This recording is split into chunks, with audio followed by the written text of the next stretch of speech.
Hey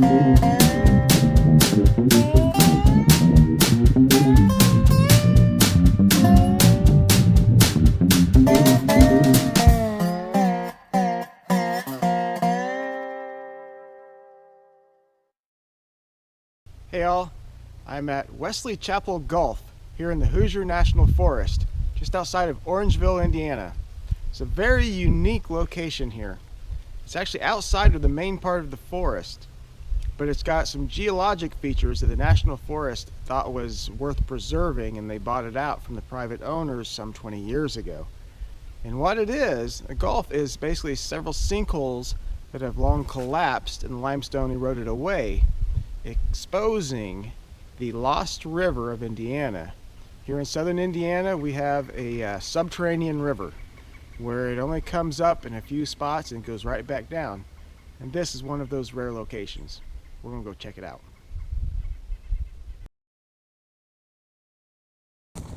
So the Wesley Chapel Gulf here was designated a National Natural Landmark back in 1972. But it remained in private hands over all of those years until 1996 when the Hoosier National Forest took possession. I guess they had to do a lot of cleaning up when they first took possession because it's surrounded by farmland, and the Gulf has been used over the years for everything from water supply to trash disposal. So you can imagine the mess that the National Forest had to get cleaned up, but they say they got it back into its natural state as much as possible, so I'm really intrigued.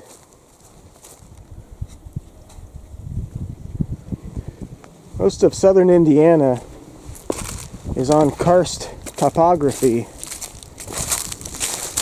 I mean, there's a lot of sinkholes and a lot of caves too here in southern Indiana. Makes you wonder sometimes just what all is underneath the ground we walk on. I'm inside the Gulf now.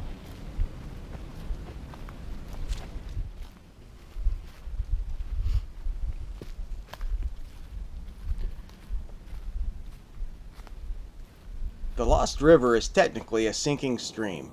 It starts out in Washington County like any other river, but when it enters Orange County, it sinks into a series of swallow holes. Though the river is over 80 miles long, 23 of those miles are underground. This particular rise pool here is known as Boiling Spring, where the river rises some 125 feet from its subterranean path.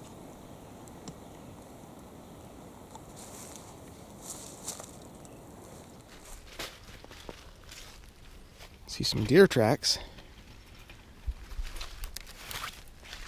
Raccoon tracks. Definitely some big raccoons right there, fellas.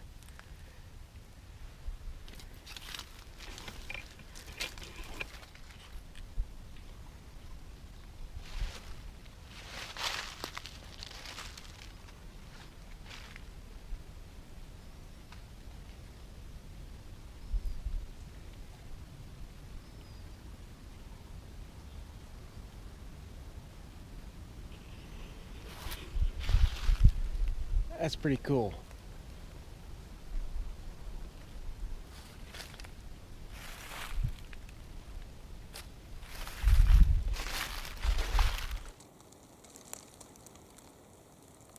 So directly below me here, that's one of your entry points. When it floods up, that's one of the points, I guess I should say one of the exit points, where the water will flow back down into the subterranean system. This whole stream bed is pockmarked with spots like that. So this flood stream bed that I mentioned, all of this, every bit of it, those are entry points going back down into the subterranean system. And this whole thing is just full of trees and limbs. So imagine when this floods, it comes up through here, probably just turns into like a whirlpool going back down. And right there is the last spot from this side for it to go back in.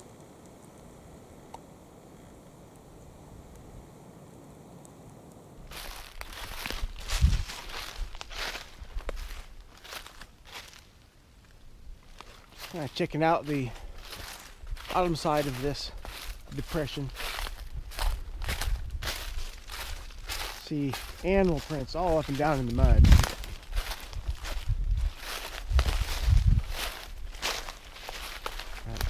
I don't see any evidence of anybody out and about right now other than a bird here and there.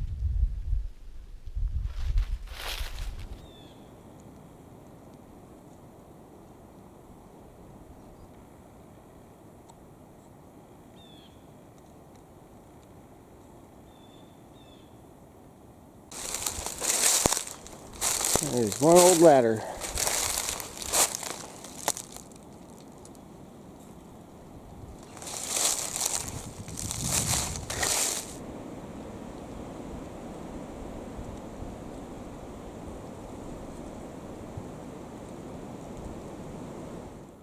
Come to the back side of the gulf here. You can see just how weathered and old these walls are.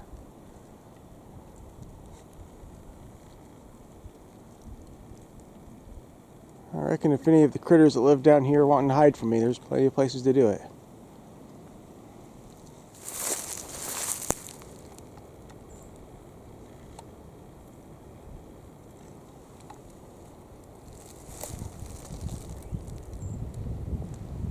Well, I'm back on top of the ridge.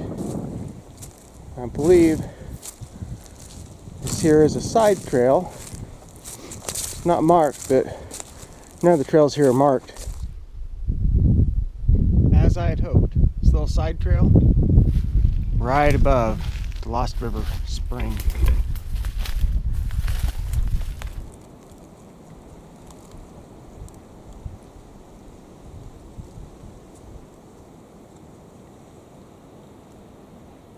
Really some interesting color.